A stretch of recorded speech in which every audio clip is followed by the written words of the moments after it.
éteinte. Elle perdit d'abord et par degrés sa voix, qu'elle avait chaude et grave, émue et pénétrante, comme la voix du loriot au fond des bois.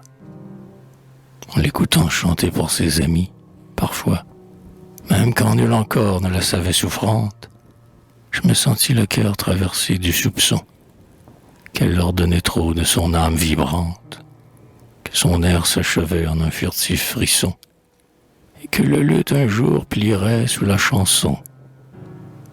Mais soudain, confirmant et dépassant mes craintes, un mal lâche et sournois la saisit au gosier, comme pour empêcher ses plaintes, et l'étouffa sous ses étreintes, tel un serpent un rossignol dans un rosier. Ah, 15 mois entiers l'angoissante torture, d'entendre s'enrouer, tousser encore, tousser d'une toux rauque et suffocante et dure, la gorge d'où longtemps avait pris leur essor, tant de bouches en l'aile d'or.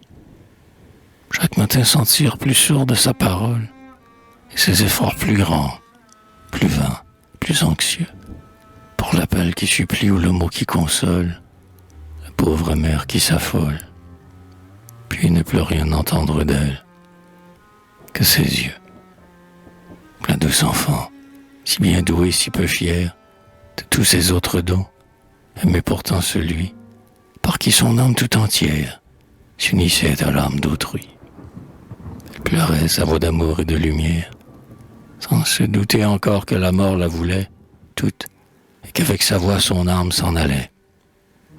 Oh, chère voix qui ne vit plus qu'en notre oreille, voix qui faisait jadis notre maison pareille, à la rue joyeuse et vibrante sans fin, voix tendre et si prenante, archet vraiment divin, qui passait sur les cœurs, et jamais, ô merveille, ne les sollicitait en vain.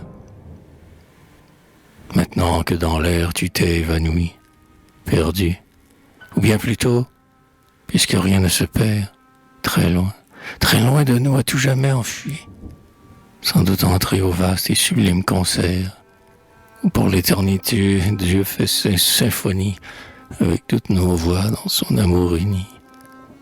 Ma voix de vieux poète au destin révolu gémira sur le tien, mais ne chantera plus.